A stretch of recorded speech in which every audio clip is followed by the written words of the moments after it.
el profesor Daniel de Jesús Ventura nos va a presentar la ponencia que lleva por título La experimentación en la psicología, ¿sale? Entonces, para que ya no digamos que no se puede, ya lo comprobamos con los trabajos de los alumnos y hoy el profesor Daniel de Jesús Ventura, el cual es licenciado en psicología por la Universidad Nacional Autónoma de México, obtuvo su grado de maestro en psicología con especialidad en terapia familiar, también por la UNAM.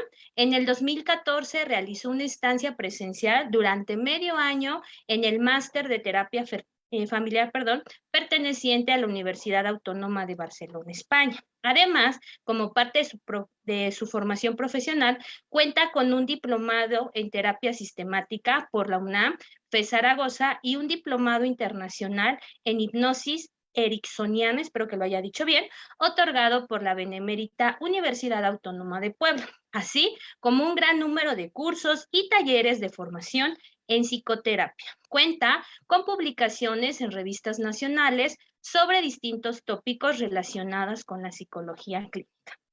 También el profesor, ha sido profesor, de la licenciatura de psicología en la SUAYET, que se imparte en la Facultad de Estudios Superiores de Iztacala. Actualmente es docente de tiempo completo en el Colegio de Ciencias y Humanidades, así como docente titular en el Diplomado de Terapia Sistemática y Enfoques Afines que se imparte en la FE Zaragoza UNA. También es docente certificado y miembro asociado de la Escuela de Terapia Familiar Sistemática de México. Finalmente, debe decirse que desde hace más de 10 años se dedica a la práctica privada como terapeuta sistemático. Entonces, para mí es un honor presentar al maestro Daniel de Jesús Ventura y pues le cedo los micrófonos, la cámara para escuchar su ponencia. Gracias, maestro. Perfecto. Bueno, pues muchísimas gracias por la presentación. Y bueno, pues para mí es un gusto, un placer poder participar en este evento ya tan tradicional para nosotros, que es la Semana de las Ciencias en el colegio, en nuestro plantel. Entonces, bueno, pues siempre es un gusto. Bien, bueno, pues voy a comenzar a compartirles la pantalla y al mismo tiempo, pues ir un poquito como justificando las razones de por qué hablar un poco acerca de la experimentación en psicología. Cuando me hacen la invitación para participar con alguna ponencia en este evento, pues obviamente me quedaba pensando, bueno, como de qué sería interesante que pudiera hablarles.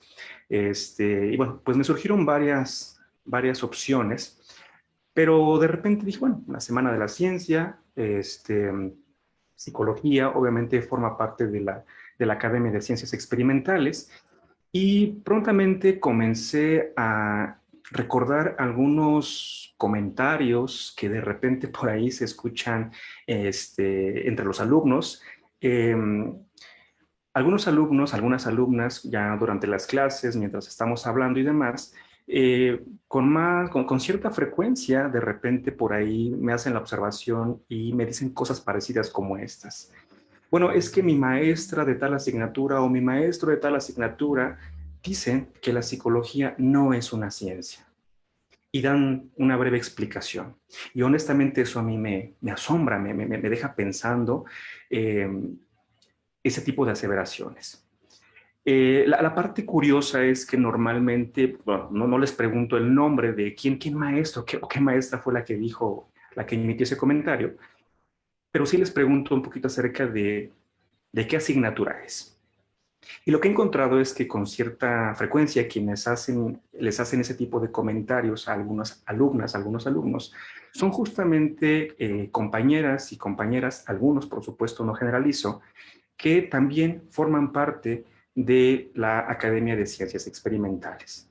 Entonces, bueno, ese tipo de comentarios, evidentemente, más allá de molestar, al contrario, me parece que son un excelente pretexto para que entonces hablemos un poco acerca de la experimentación en psicología y que ojalá esto que pueda platicarles en este tiempo que se me está otorgando, pueda un poquito ir como dilucidando ideas para quienes probablemente tenemos esta idea de que la psicología no es una ciencia experimental y que quizá más bien tendríamos que estar en otro lugar colocados dentro del colegio. Bueno, entonces, bajo esa perspectiva, creo que tendríamos que comenzar haciéndonos justamente esta pregunta, ¿no? ¿La psicología es una ciencia experimental? Para quienes nos dedicamos a la profesión, bueno, pues resulta como es muy fácil responder. Es muy fácil. Sin embargo, bueno, pues quienes evidentemente no se dedican, quizá no siempre les resulte sencilla esta respuesta. Bueno, perdón, estoy aquí ajustando mi ventanita. Y bueno, para eso entonces también tendríamos que preguntarnos cosas como la siguiente. Bueno, ¿cuál es la imagen que de alguna manera el común de la gente tiene acerca del profesional de la psicología? Y no sería como sorprendente darnos cuenta que por diferentes razones, la mayor parte de las personas cuando piensan un poco acerca del psicólogo o de la psicóloga, muy probablemente piensen en situaciones similares, por ejemplo, al de esta imagen, ¿no? Es decir, una profesionista, una psicóloga, que se dedica a dar terapia, en este caso, a quien lo solicita. En el peor de los casos, pues hablamos de una psicóloga que lo que hace es dar consejos a quien lo necesita. Evidentemente, esto último no forma parte de la labor profesional de un psicólogo o de una psicóloga, pero normalmente esa es la idea, pensar que los psicólogos y las psicólogas, esto es únicamente lo que hacemos. Pero también otra idea como quizá muy fuertemente cimentada en nuestro imaginario social es pensar que los que nos dedicamos a la psicología, pues es más o menos, hacemos algo que está aquí reflejado en esta imagen, es decir, estamos sentados pasivamente con nuestros consultantes, pues pareciera que no está. Sin embargo, habría que ir considerando otros elementos importantes y no perder de vista algo que por lo menos en el programa de estudios, en nuestro programa de estudios del colegio, uno de los aprendizajes importantes que se plantea es que los estudiantes se den cuenta de que la psicología es una disciplina muy diversa. Es decir, hay muchísimas formas de hacer psicología. No hay una psicología, sino hay una gran diversidad. Entonces, por esto yo más bien prefiero utilizar la expresión de que existen múltiples versiones acerca de la psicología. De tal manera que entonces, pues, podemos hablar de que existen psicólogos clínicos que quizás serían más cercanos a esta primera imagen que les estaba manifestando, pero también existen psicólogos educativos, psicólogos sociales, psicólogos organizacionales, psicólogos de la salud, psicólogos ambientales, psicólogos del deporte, y esta etc. es algo muy importante porque existen muchísimas más áreas en donde los profesionales de la psicología nos estamos desempeñando. Cada una de estas áreas de aplicación de la psicología, bueno, pues trabaja con sus problemáticas particulares, trabaja con sus procedimientos específicos y por supuesto también trabaja con instrumentos, procedimientos, etc., etc. A esta parte de la psicología, que más o menos les estoy mostrando en este momento, podríamos denominarla como psicologías aplicadas, ¿vale? Psicologías que a partir del conocimiento que se va surgiendo, sirve para resolver problemáticas específicas. Sin embargo, la siguiente pregunta que creo que sería importante resolver sería, ¿y de dónde sale todo este conocimiento? ¿De dónde sale el conocimiento de los psicólogos clínicos, psicólogos sociales, psicólogos de la salud, psicólogos del deporte, neuropsicólogos, etcétera, etcétera, etcétera? ¿De dónde obtienen este conocimiento? Bueno, pues de igual manera, quizá si pensáramos un poco en un poco en el imaginario social o en el sentido común, podríamos pensar que pues, lo que hacemos los psicólogos acá únicamente forma parte del sentido común. Es decir, que a nosotros, a nosotras se nos ocurre decir cosas y sencillamente hablamos y hablamos y hablamos y damos ideas medianamente interesantes, pero con poco o nulo fundamento. Y esto evidentemente es un error, porque para que haya cierto conocimiento que pueda ser aplicado, es necesario recurrir a un nivel distinto de conocimiento de la psicología que se conoce justamente como psicología básica. Cuando hablamos entonces de este ámbito de la psicología básica, pues como les acabo de mencionar, podemos ver justamente que existe una estrecha relación entre lo aplicado y lo básico. Porque como dice en esta parte de la diapositiva, la psicología aplicada, esto que les acabo de mostrar, justamente para que pueda ser considerada como científica, necesariamente requiere estar basada en los conocimientos que la psicología básica ha probado como científicas. Es decir, entonces, lo que ya en términos profesionales hacemos quienes nos dedicamos a la psicología no es producto del sentido común, sino hay una base científica que nos permite decir lo que decimos, hacer lo que hacemos. ¿Va? De esta manera, entonces, cuando hablamos de esta forma de hacer psicología de manera básica, necesariamente tenemos que recurrir a este gran concepto que es la posibilidad de hacer investigación. En psicología, por supuesto, que se hace investigación. Ahorita que en el bloque pasado, donde algunas compañeras y algunos compañeros estuvieron presentando sus trabajos, bueno, pues evidentemente nos están dando una muestra interesante de cierto tipo de investigaciones que se pueden hacer. Obviamente ya en un ámbito profesional las características son diferentes, pero a final de cuentas la idea fundamental sigue siendo exactamente la misma. El conocimiento de la psicología es producto de investigaciones. Y al mismo tiempo entonces sabemos que para que podamos generar conocimiento válido, conocimiento científico, pues es necesario que podamos recurrir a ciertos procedimientos metodológicos. Es decir, a una forma en la cual vamos sistematizando el conocimiento, para que entonces pueda adquirir esta cualidad como un conocimiento científico, como un conocimiento válido. La gran herencia que tenemos como parte del conocimiento psicológico, pues es, por una parte, están los métodos cuantitativos, que bueno, este es como el gran paradigma, el paradigma hegemónico en la ciencia positiva, que también la psicología ha adoptado para sus propios propósitos. Pero también, por otra parte, tenemos una serie de métodos, más bien de carácter cualitativo, que también es una forma diferente de generar conocimiento en la que no necesariamente hacemos referencia a mediciones, a cuantificaciones, pero sí utilizamos otro tipo de criterios que validan la forma en cómo estamos generando este tipo de conocimiento.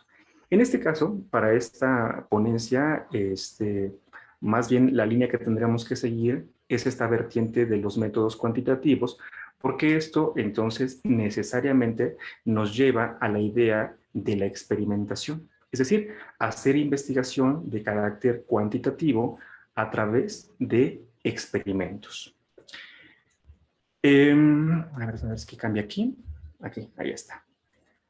Bien, entonces, partiendo justamente de esta idea, ya es como podemos comenzar a hablar acerca de la experimentación en psicología, en esta vertiente. Y como les decía, entonces es una parte justamente de la psicología que se va a centrar en utilizar particularmente dos elementos fundamentales, que es la observación, pero también al mismo tiempo el buscar manipular cierto tipo de variables ambientales en ambientes controlados en la medida de lo posible. Y bueno, como ustedes podrán ir percatándose, bueno, pues aquí estamos hablando de esas características justamente que nos exigen los métodos experimentales. Tener ambientes controlados, manipular variables, utilizar observaciones, medir los efectos de estas variables, etc., etc., etc., etc. Y bueno, entonces aquí nuevamente regreso hacia quizá la pregunta inicial con la cual arrancaba justamente esta ponencia, ¿no? La psicología es una ciencia experimental y bueno, pues para ello yo les diría quizá tendríamos, para empezar a responder esa pregunta, bastaría con que hiciéramos una revisión histórica, por ejemplo, de cómo es que surge la psicología, de cómo es que la psicología se desprende de la filosofía, y pues prontamente encontraremos que desde hace pues prácticamente más de un siglo, es decir, más o menos desde finales del siglo XIX, 1890 y tantos, desde ese momento ya podemos encontrar las primeras evidencias históricas que nos dan cuenta cómo precisamente la psicología se desprende de la filosofía a partir de que comenzó a intentar estudiar el comportamiento humano, algunos procesos mentales, mediante métodos experimentales. Así es como surge una buena parte de la psicología. Y entonces, podemos inclusive históricamente encontrar que existen tradiciones perfectamente definidas históricamente hablando, y cuando me refiero a tradiciones, me refiero a un conjunto de psicólogos que tenían una visión particular acerca de cuál era el objeto de estudio y cuáles eran los métodos a partir de los cuales pretendían acercarse, aproximarse a esos métodos de estudio. De esta manera, entonces, podemos encontrar, aquí yo solamente estoy enlistando algunos de estas tradiciones, no son las únicas, pero por ejemplo, lo que conocemos como la psicología estructural, donde podríamos ubicar personajes como Wundt, como Titchener, quienes, digamos, de manera muy rápida, lo que les interesaba era, su objeto de estudio eran los procesos mentales y entender cuál era la estructura de la mente. Ahorita lo estoy simplificando muchísimo por cuestión de tiempo. O bien la psicología comparada, uno de los psicólogos que quizá más sobresale ahí es Romanés, en donde justamente presten la atención por favor al nombre de psicología comparada. Lo que utilizaban mucho ellos eran modelos animales, es decir, hacer experimentos en laboratorios con animales, con la intención de después hacer una comparación y ver qué tanto de esto podría extrapolarse hacia el comportamiento humano. Bueno, pues quizá alguien por aquí diría, ¿y a poco eso se puede hacer? Bueno, no perdamos de vista que al final de cuentas los seres humanos seguimos siendo animales, solamente que somos una especie distinta. Entonces, pues a final de cuentas, el principio de la psicología comparada ahí se aplica, y aquí hay una fuerte influencia, por ejemplo, de Darwin. Los psicólogos que hacían experimentos con animales parten de la idea de que existe un continuo entre el resto de las especies animales y la especie animal humana. Bueno, y ahí hay un montón, créanme, históricamente hay un montón de experimentos que podríamos identificar desde finales del siglo XIX y demás. Después podremos encontrar otra tradición como podría ser justamente la psicología funcional, con James, con Cattell, con Thorndike, que a diferencia de los anteriores, quizá lo que les interesaba estudiar eran también los procesos mentales, pero en términos de cómo era su funcionamiento. Es decir, partían de la idea de que si los seres humanos poseemos ciertos procesos como la capacidad de recordar, de imaginar, de pensar, de razonar, etcétera, es porque evolutivamente tienen una función. Pero bueno, esto no bastaba con hipotetizarlo, había que probar cuál era la función. Y bueno, para esto surge esta tradición acerca de la psicología funcional. Y bueno, quizá la vertiente, la tradición más fuerte quizá sería esto que conocemos, el conductismo. El conductismo en manos de Watson, de Tolman, de Hall, de Skinner, que, bueno, también ellos hablan particularmente como objeto de estudio el estudiar la conducta observable e intentar explicar las razones de por qué ocurren, por qué hacemos lo que hacemos, para decirlo de alguna manera.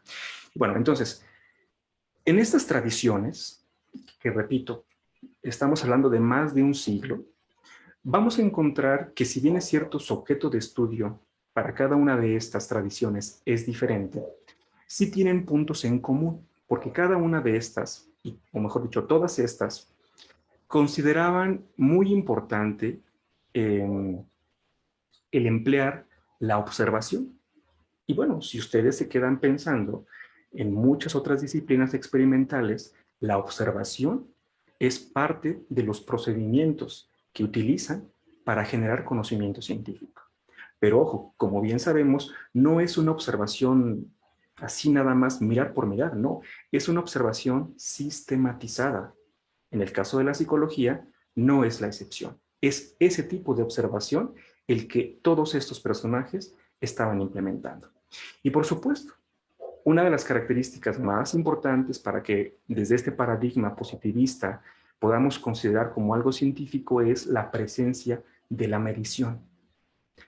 Si ustedes tuvieran curiosidad o se aproximan a revisar cómo es que hacían estos experimentos, se van a dar cuenta que cada uno de estos, algo en lo que particularmente se preocupaban era en poder medir eso que estaban estudiando. Y sí, bueno, también obviamente habría que tomar en cuenta que quizá los procedimientos de medición que se utilizaban a principios del siglo XX, si los analizáramos a la luz del día de hoy, siglo XXI, pues podríamos cuestionar un montón de cosas y su validez, su confiabilidad, evidentemente eso podría ocurrir. Pero si lo vemos con los ojos históricos, lo que tendríamos que rescatar es que desde aquel momento ya había estos esfuerzos, esta preocupación por hacer mediciones. Y tenían instrumentos para ello, ¿eh? Había instrumentos en ese sentido. De hecho, particularmente en todas esas tradiciones, la historia de la psicología nos muestra que algo que caracterizó es la creación de laboratorios experimentales. Y un laboratorio, como ustedes podrán imaginar, lo que busca justamente es tener la posibilidad de contar con un ambiente donde las variables de alguna manera puedan ser controladas. Todas estas tradiciones, en los reportes, en los artículos, en los libros que hay, que la literatura es muy vasta, nos hablan de laboratorios, de medición, de observación, de experimentación. Entonces, quizá ahí espero ya ir intentando responder a esa primera pregunta de si la psicología es una ciencia experimental. En una versión, digamos, ya mucho más moderna, ahora sí, si pensáramos en lo que ocurre el día de hoy, siglo XXI, podremos entonces hablar que existe una vertiente muy, muy, muy fuerte dentro de la psicología, que es algo que se conoce como el análisis experimental de la conducta. De hecho, muchos colegas, psicólogas y psicólogas, justamente se asumen como analistas experimentales de la conducta, en donde, bueno, por cuestión de tiempo no puedo explicarlo, pero una idea central justamente es que cada uno de los que participan en esta vertiente de la psicología, lo que están buscando justamente es, para estudiar eso que pretenden estudiar, un criterio fundamental es la posibilidad de tener control de carácter experimental sobre las variables que están estudiando, variables dependientes, variables independientes, hacer correlaciones, etcétera, etcétera, etcétera, etcétera. Y bueno, pues entonces, como ustedes se podrán dar cuenta en este breve panorama que estoy intentando proporcionar, pues está la presencia de la creación y el trabajo en laboratorios.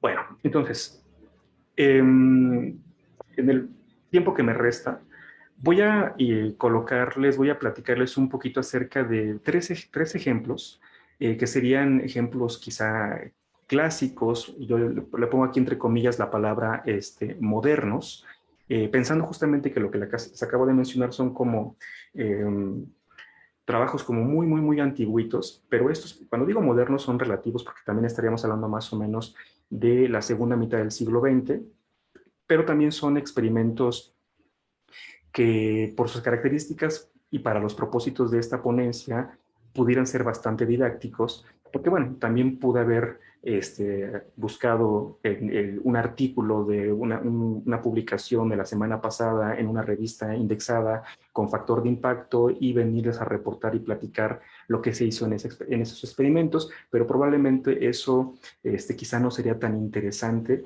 por la complejidad, por el tecnicismo y demás. Entonces, más bien preferí tomar como ejemplos clásicos para que quizá pudiera seguir transmitiendo el objetivo de esta ponencia, que es sencillamente resaltar el cómo en psicología, históricamente hablando, hemos hecho trabajos o se hacen trabajos de investigación experimental. En estos ejemplos, lo que vamos a poder observar de alguna manera es que quienes lo plantean están buscando tener cierto control de variables, están empleando la observación, una observación más o menos sistematizada, y hacer también este esfuerzo porque los ambientes de alguna manera sean controlados. Estoy matizando estos tres elementos porque también no olvidemos que en la psicología el objeto de estudio es el comportamiento humano. Y hay un montón de comportamientos que, aunque quisiéramos, no pueden aislarse totalmente del ambiente porque entonces se convertirían en conductas artificiales. Hay otros comportamientos que quizás sí son más susceptibles a ambientes totalmente controlados. Pero bueno, esa es la complejidad del comportamiento humano. No tenemos la misma complejidad que la materia, no tenemos la misma complejidad que la energía, pero es una complejidad bien distinta. En este caso, entonces, el primer ejemplo, estoy viendo el tiempo que ya me está consumiendo, es muy rápido. El primer experimento del cual yo quisiera platicarles es este que se conoce como el experimento del muñeco bobo. Más o menos se realizó entre 1961 y 1963 a cargo de Albert Bandura, cuya tema central, digamos, era estudiar un poco acerca de la agresividad en los infantes, en los niños. Para esto, lo que hizo Albert Bandura y su equipo fue trabajar justamente con niños, con niñas que se encontraban en la edad preescolar, más o menos entre 3 y los 5 años de edad, a los cuales los dividió en dos grupos de 36 y 36, y entonces, bueno, aquí tenemos como la representación.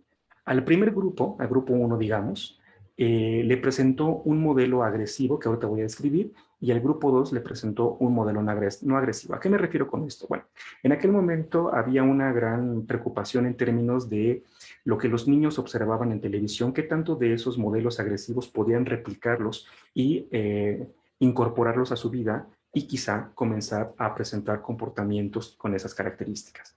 Entonces, lo que hizo Albert Bandura y su equipo fue crear una situación experimental en donde registró en video a una de sus colegas que entraba a una sala de juego en donde había un muñeco, al que se le conoce como el muñeco bobo, que era un muñeco de plástico, y en el cual la investigadora entraba y interactuaba con este muñeco, pero interactuaba golpeándolo, interactuaba pateándolo, interactuaba colocándose encima de él, insultándolo. Es decir, se registró un modelo agresivo ante un muñeco en este caso.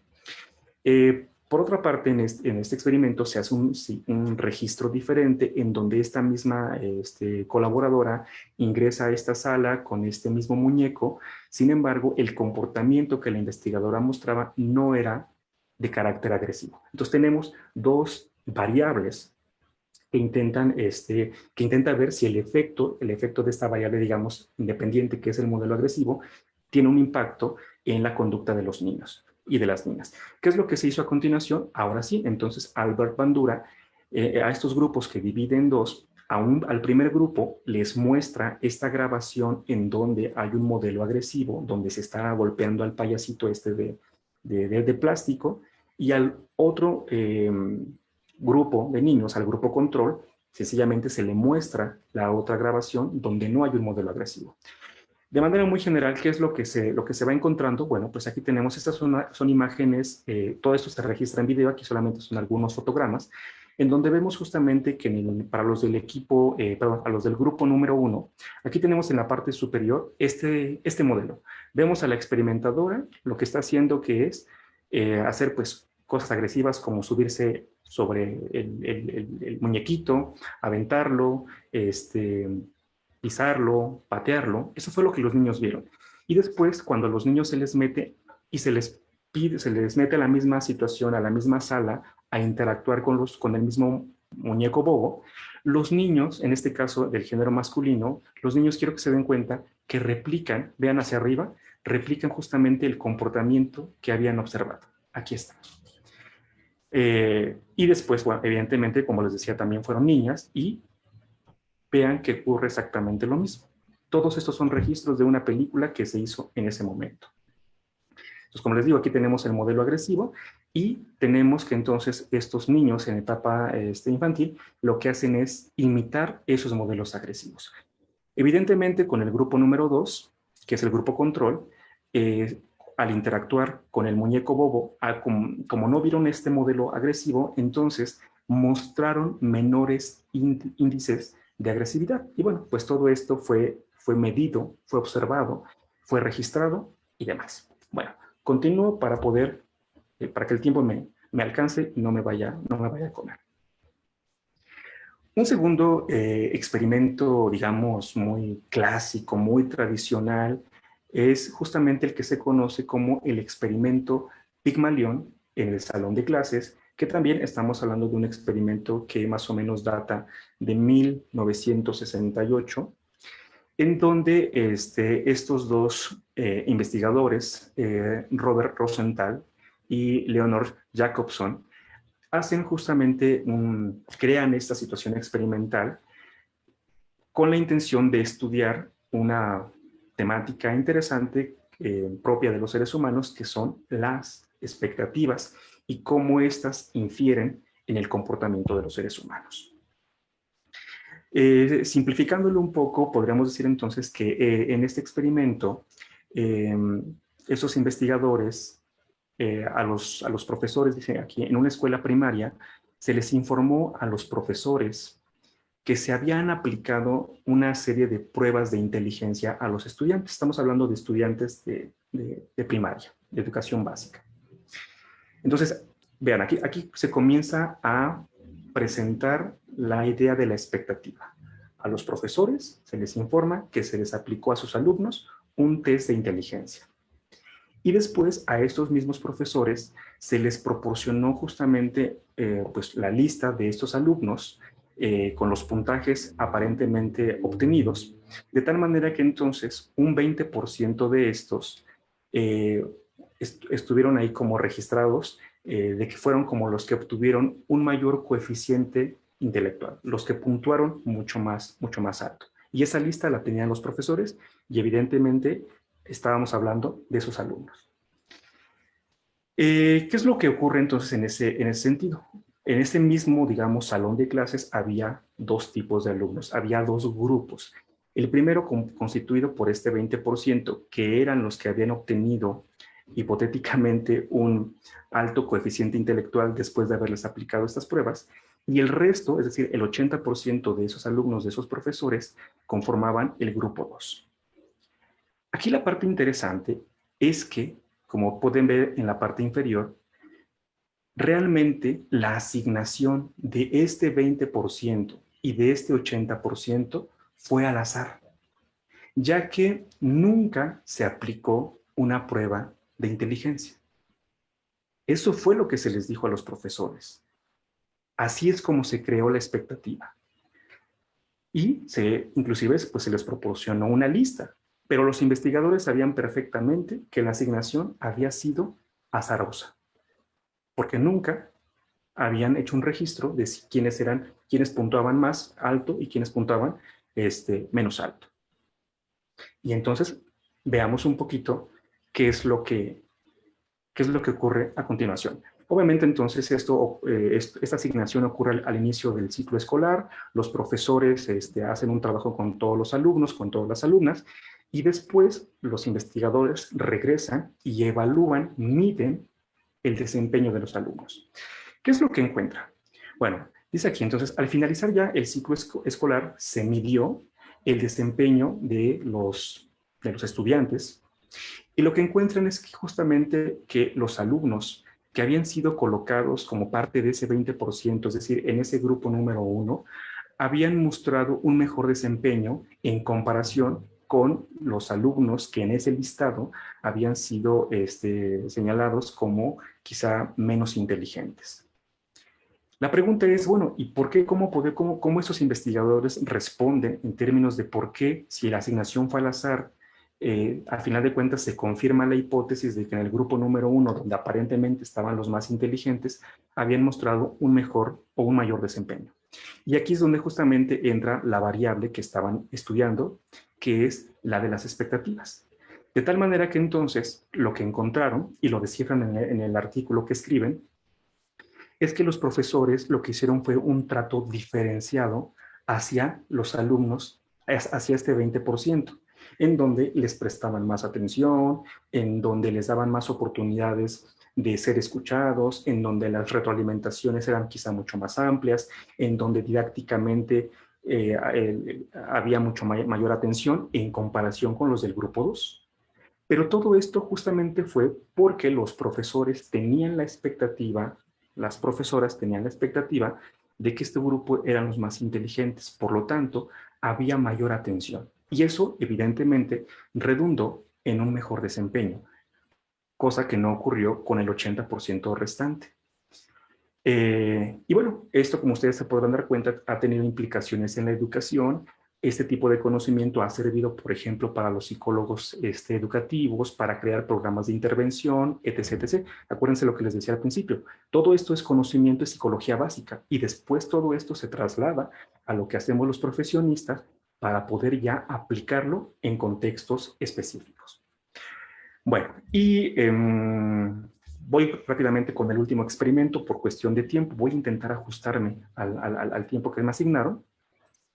Y tenemos este otro experimento que es, se le conoce como el experimento de las ventanas rotas, también ya a finales de la década de los 60, a cargo de un psicólogo que es muy conocido, que es Philip Zimbardo, quien, digamos que de alguna manera es conocido como un psicólogo más de carácter social, donde él lo que le estaba intentando era estudiar pues, ciertos comportamientos que hacen las personas en conjunto, en colaboración, ¿no? ¿En qué consistió este experimento? Bueno, aquí lo que hizo Zimbardo fue pues, conseguir dos autos idénticos. Y estos dos autos idénticos, lo que hizo fue abandonarlos en dos ciudades distintas de Estados Unidos. El primero de estos autos, perdón, lo abandonó en una ciudad que podríamos catalogar como una ciudad pobre, lo que conocemos como el Bronx, en Nueva York. Ahí lo abandonó. Y el otro auto idéntico lo abandonó en una ciudad rica de Estados Unidos, que es la ciudad de Palo Alto, en California. Como ustedes se podrán dar cuenta, pues hay una diferencia muy notable. Y quería justamente ver qué es lo que hacían las personas de esos lugares con estos autos. Sería más o menos como lo equivalente si a lo mejor en nuestro contexto este experimento se replicara, abandonáramos un auto de este lado oriente de la ciudad, en Iztapalapa, por ejemplo, y el otro lo vamos a abandonar a Santa Fe. Y sería bien interesante observar qué es lo que hace la gente cuando percibe que hay autos abandonados, sin dueño. Estudiar el comportamiento social. ¿Qué es lo que observa entonces? Y aquí es donde viene una observación sistematizada con todo su equipo, hacen registros, etc, etc, etc, etc. En el primer caso, entonces, Zimbardo lo que observa es que el auto que fue abandonado en el Bronx, en este caso Nueva York, muy prontamente, el mismo día, comienzan a saquearle, a robarle las llantas, a robarle los faros, a robarle los espejos, a robarle el radio y todo lo que pudiera ser saqueado inmediatamente. Entonces, prácticamente en menos de una semana, el auto ya había sido saqueado. Y aquí repito, estamos hablando ya de la descripción de un comportamiento social. En este caso podríamos hablar de la delincuencia. La pregunta es, bueno, ¿y qué pasó con el otro auto que fue abandonado en una ciudad que tenía características económicamente hablando distintas? Lo que encontró Zimbardo es que en esa misma semana el auto se mantenía intacto. Estaba abandonado, pero el auto no le habían hecho nada, no le habían robado nada. Y entonces quizá las primeras hipótesis podrían ser que entonces la delincuencia tiene que ver y está fuertemente asociada a la pobreza. Esa es una conclusión o una idea que podríamos sacar inclusive desde el sentido común. Sin embargo, vean qué cosa tan interesante. Porque entonces lo que hizo Zimbardo y su equipo es a este segundo auto que fue abandonado, sencillamente lo que hizo fue romperle una ventana. Y entonces ocurrió lo interesante. Cuando el resto de las personas en Palo Alto, California, observaron que este auto tenía una ventana rota, entonces comenzó a ocurrir exactamente lo mismo que al auto que fue abandonado en la ciudad pobre. Es decir, prontamente también el auto fue vandalizado. Comenzaron a robar los espejos, las llantas, los faros, el radio y todo lo que pudieran pues, saquear. ¿Cuáles podrían ser entonces algunas conclusiones de este pequeño experimento? Bueno, dirían esos investigadores que el vandalismo entonces no se trata de una cuestión de pobreza, sino más bien de la percepción que los grupos sociales pueden tener acerca del deterioro y el descuido de las cosas. Aquí estamos hablando entonces de percepción, y la percepción es un proceso psicológico. Es decir, en función de cómo percibimos las cosas es cómo tendemos a actuar, a organizar nuestro comportamiento. Porque particularmente lo que ocurre es que en esta percepción lo que se promueve y se enfatiza es que se comienzan a romper códigos de convivencia.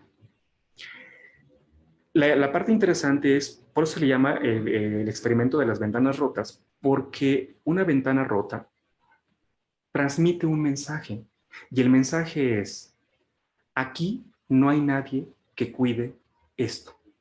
Y esto ocurrió en la ciudad pobre y ocurrió en la ciudad rica. La ventana es un claro mensaje que crea una percepción específica. Aquí no hay nadie que pueda cuidar esto. Y entonces esto, me regreso allá a la segunda idea, permite entonces que los códigos de convivencia se rompan más fácilmente. De tal manera que entonces los delitos van a tender a incrementarse cuando hay una percepción de descuido, cuando hay una percepción de que hay cierta suciedad, de que hay cierto desorden. Vamos a ver que entonces el delito se incrementa independientemente de si es una ciudad pobre o rica. Y bueno, a partir de este pequeño experimento, otros autores como Wilson y Kelly lo que hicieron fue ya desarrollar lo que propiamente se conoce como la teoría de las ventanas rotas, que si lo observamos, pues el día de hoy tiene implicaciones muy interesantes en la vida cotidiana. Un montón de políticas públicas justamente lo que hacen es intentar todas esas zonas que a lo mejor están descuidadas, que están sucias y demás. Ustedes han visto cómo distintos gobiernos, y esto sirvió muchísimo en los Estados Unidos para que los gobiernos de aquel momento intervinieran las ciudades para disminuir los índices de delincuencia, y evidentemente eso ocurrió. Si lo traslapolamos, por ejemplo, a nuestro contexto, pues quizá podremos ver cómo en las ciudades, en las zonas de la Ciudad de México, por ejemplo, que tienen cierto abandono, como puede ser la zona oriente, algunas políticas públicas están haciendo un enorme esfuerzo por rehabilitar estos espacios, porque hay conocimiento científico que avala y que evidencia que esto puede reducir la delincuencia y muchos otro tipo de problemáticas sociales. Bueno, voy a terminar ya por cuestión de tiempo. ¿Cuáles son entonces algunas pequeñas conclusiones que me permitirían acotar a partir de esto que estoy señalando? Bueno, la primera es que, a diferencia de lo que se puede pensar, pues en psicología evidentemente, sí se han realizado y se siguen realizando experimentos como parte de los procedimientos metodológicos para generar conocimiento científico válido. La historia nos los muestra y el día de hoy podemos seguir viendo que eso es una constante. Por lo tanto, pues sí, desde mi punto de vista, podríamos considerar que la psicología es y debe ser considerada una ciencia experimental. De tal manera que entonces afirmar lo contrario, creo, desde mi punto de vista, solo evidenciaría dos cosas. La enorme ignorancia que tenemos acerca de esta disciplina, el enorme desconocimiento que tenemos de esta, y por qué no, yo me atrevería a agregar lo siguiente, la mala fe que tenemos quizá hacia esta profesión. Pero bueno, evidentemente, esto quizá sirva para pensar dos veces antes de hacer cierto tipo de aseveraciones. Pero también algo que para mí es importante, y con eso termino, es que si bien es cierto, en esta ponencia estoy haciendo referencia a la experimentación en psicología como una forma a partir de la cual quienes nos dedicamos a esta profesión generamos conocimiento científico y a partir de la cual organizamos nuestras prácticas profesionales como tal, también debo decir que la psicología, al ser tan diversa, teóricamente y metodológicamente hablando, tenemos también muy claro que no todo el conocimiento válido que generamos lo hacemos a partir de la experimentación. En una diapositiva por ahí les hablaba acerca de los métodos cualitativos. Es una forma bien distinta de generar conocimiento que también es una parte importante. Ojalá hay otro momento en donde tenga la posibilidad de explicarles de estas metodologías cualitativas que no son experimentales, pero no por ello son menos válidas. Bueno, pues hasta aquí me detengo por cuestión de tiempo. Me hubiese encantado hablarles un poco con más de detalles, pero bueno, les agradezco muchísimo su atención. Y bueno, si hay preguntas, comentarios, muchísimas gracias. Bueno, muchas gracias por la ponencia. La verdad, me sentí identificada, no porque de psicología, pero doy biología. Entonces también he escuchado esos comentarios en cuanto a la biología, ¿no? Entonces, pues primero un aplauso, vamos a mandarle un aplauso virtual a nuestro ponente por esta excelente ponencia. La verdad, yo le quería hacer algunas preguntas, pero justo por el tiempo, más bien le voy a leer las que me han hecho llegar. Y ya en su momento, cuando coincidamos en el colegio, ahí yo le haré mis preguntas, Claro. sobre todo con esta parte de la experimentación, me quedaron ahí algunas dudas, pero bueno, le leo la siguiente pregunta. ¿Cuál es la inferencia de la psicología experimental aplicada en la inteligencia artificial? Esa sería una de las primeras preguntas. Okay. Y Bueno, la otra, pues, ¿se la perdón, leo de adelante. una vez todas Sí, sí. o por Sí, sí, partes? no, Ah, adelante, yo voy ¿sí? tomándolas. Ajá. Muy bien, la siguiente es, ¿cuáles son los sujetos más convenientes con la experimentación en psicología y por qué? Esas serían las dos preguntas que tenemos hasta el momento. Perfecto. Bueno, yo no soy experto en inteligencia artificial, intentando responder a la primera pregunta, pero por lo menos lo que sí sé es que a final de cuentas existe en psicología una rama muy importante que tiene que ver justamente con la parte cognitiva. Es decir, hay una rama de la psicología que se llama psicología cognitiva, en donde hay un montón han desarrollado muchísimos modelos de cómo teóricamente funciona la mente humana. A partir de esto, insisto, no solamente son teorías, sino son experimentos que se hacen, experimentos controlados, que intentan llegar a estos modelos, los cuales, hasta donde entiendo, después de alguna manera son trasladados, por ejemplo, a quienes se dedican a esta parte de las neurociencias. Recordemos que no es lo mismo neurociencias que neuropsicología, y en las neurociencias es un campo multidisciplinar e interdisciplinar en donde hay filósofos, en donde hay matemáticos, donde hay ingenieros, porque todos ellos están pensando en estos modelos de estas distintas disciplinas, y por supuesto hay psicólogos, hay psicólogas que a partir de estos conocimientos, experimentos, que bueno, no podría señalar uno en específico, pero lo que sí sé es que de ahí justamente se trasladan estos conocimientos experimentales a partir de estos modelos para trabajar en este ámbito tan interesante como podría ser la inteligencia artificial. Y bueno, algo aparentemente tan sencillo como podría ser, por ejemplo, en los procesos de retroalimentación, el feedback, que desde mi punto de vista el concepto adecuado sería realimentación. Si bien es cierto, es un modelo que surge de la cibernética, en psicología sabemos perfectamente que la mente también funciona a partir de procesos recursivos, a partir de procesos de realimentación. Entonces, bueno, es mucho más complejo de lo que lo estoy diciendo, pero de alguna manera entendería que hacia allá es hacia donde podríamos encontrar justamente esta conexión. Y respecto a la segunda pregunta que tiene que ver, si no recuerdo mal, como cuáles serían como los modelos más idóneos para poder hacer experimentación. Bueno, pues la pregunta es muy interesante, pero habría que preguntarnos también eh, buscando cuál sería como las preguntas que estaríamos intentando responder, porque en función de eso tendríamos que responder cuáles serían los modelos más ideales para hacer experimentación.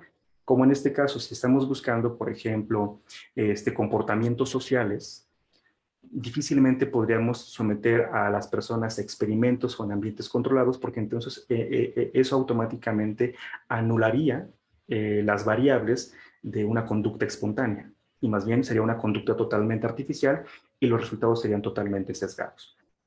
Sin embargo, hay otro tipo de preguntas en las cuales quizá sí podríamos utilizar, como lo hacen los analistas experimentales de la conducta, modelos animales, ratas, palomas, gatos, o otro tipo de animalitos, en donde a lo mejor si estamos buscando otro tipo de conocimiento, responder otro tipo de preguntas, ahí sí podría ser lo más ideal trabajar con ese tipo de sujetos. Y nada más culmino con lo siguiente. También no debemos de perder de vista que en la psicología el objeto de estudio, insisto, somos los seres humanos. Entonces, las cuestiones éticas tenemos que tomarlas muy en cuenta. Aunque de repente se nos pudiese ocurrir hacer el experimento más interesante, si no cumple con condiciones éticas, sencillamente no podremos realizarlo. Y por eso a veces tenemos que recurrir a modelos animales en los cuales también, por supuesto, hay que cumplir reglas éticas, porque los animales son seres vivos que merecen ser tratados con dignidad y todo lo que ya sabemos. Bueno, espero de alguna manera haber podido dar un poquito de respuesta a estas dos interesantes preguntas, las cuales agradezco. Pues nuevamente, muchas gracias. Muy interesante esta parte. Y bueno, pues no nos queda más que agradecerle su ponencia. Nuevamente le mandamos un aplauso virtual y ya las demás preguntas por cuestión de tiempo, si no, pues ya se las haremos llegar para que nos ayude a responderle a los alumnos y a los compañeros interesados. Muchísimas gracias, maestro Gracias a Daniel ustedes. de Jesús.